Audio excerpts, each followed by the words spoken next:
This is one of the few bright spots for Iowa Democrats. Jake Chapman, the Senate Republican president, got defeated, so they now have made State Senator Amy Sinclair the incoming Republican Senate president. No more of these coming for a while. State House Democrats now have to figure out what their message should be and what their priorities should be after this election. Circumstances play a lot into it, but I also worked really, really hard. So I started door knocking the week I announced I was running for re-election. That was the first week of December, and I just kept going. And even the day of the election, I knocked 100 doors, and then I went home and made phone calls till 7:30. So we just did not stop, and we had a lot of people in the community helping us, out knocking with us, contacting their friends and neighbors, making sure people understood what was at stake and who they should be voting for. You getting new shoes for Christmas? Did you wear out some? I still have tan lines on my feet from my sandals this summer. But what was it, do you think you just outworked? I mean, this is a tough climate, as you well know, and a lot of folks in those close districts like that did not come on top on the Democratic side like you did. Well, both my opponent and I were pretty well known in our districts for very different reasons. People know that I'm a person that shows up, that cares a lot for people, that works really hard, and I think that made a real difference in my race.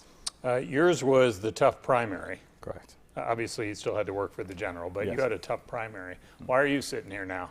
Same thing. The hard work in the primary, right? The day I announced, same thing. Started hitting the doors, making phone calls, meeting with constituents. Anybody that maybe thought they wanted to run or as an elected official in the community, getting their support right away, finding out that the community was endorsing me at a very high level, and then getting to work. Same thing. I had to buy a new pair of shoes and wore right through them as well. Is being a Democrat, is that a hindrance right now in some cases? I mean, your party's, this feels like a very red state right now. When you're out on the doors talking to people, for most folks, what matters to them is the person. It's not about party affiliation. It's about who the person is and the feeling that they get from meeting that person. And I heard that over and over again.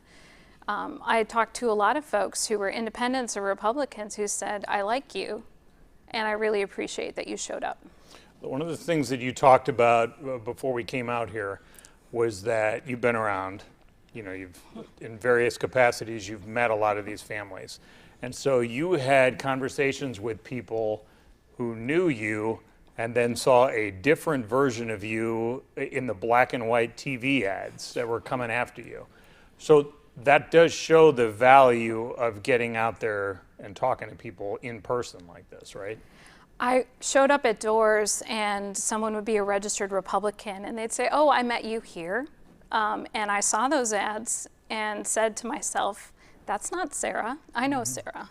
And that made a difference. It really cut through the garbage that they were putting out.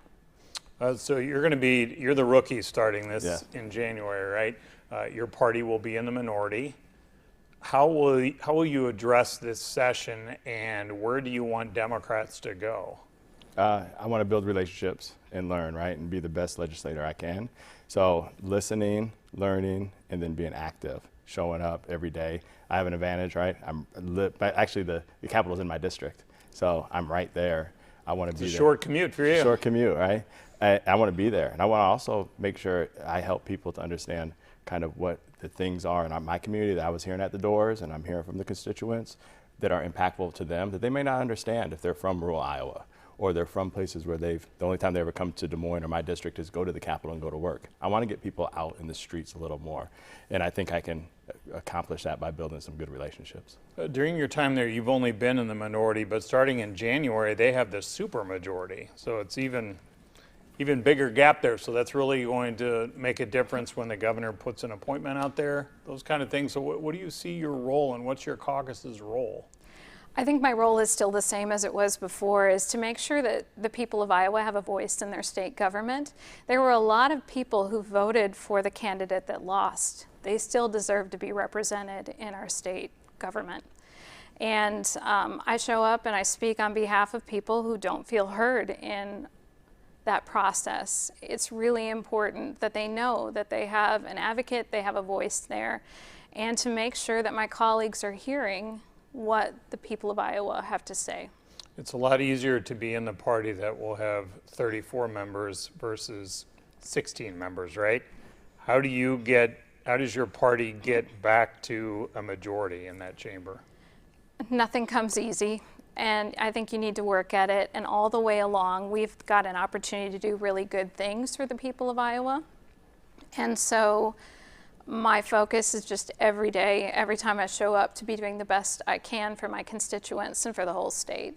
Why did you get into this?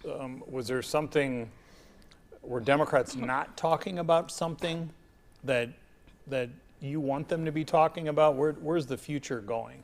I'll answer that two different ways. I got into Sorry, it. that was a multi-parter.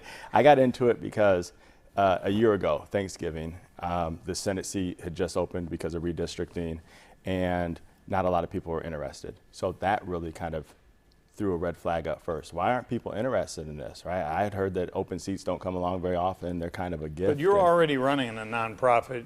You're married, you have kids, you've already got plenty of stuff. Plenty of stuff going on. My wife had just got elected to school board, so there was plenty of things going on. And I was driving free Thanksgiving meals and dropping them off for Chuck's, and kind of just driving through the district and every place I was going, seeing people that really had no idea how important it was to be engaged in your civic duties, right? And how many people needed representation up there, like Sarah said, that aren't being heard. So I asked my wife when I got home, can I run for this Senate seat? She said, let's talk about it a little more. And she said, for sure. But what we need to do then is we need to start building a bench, because I don't want to have open seats. I don't want to have places where we can win, but we don't have anybody that's willing to run. And they need to start running now. They need to just get on the doors. They need to start making phone calls. They need to show up to events. They need to build that resume so that they are well known. They're not starting from scratch when they want to run. Ashley Hinson's future, part of the Quick Six, next.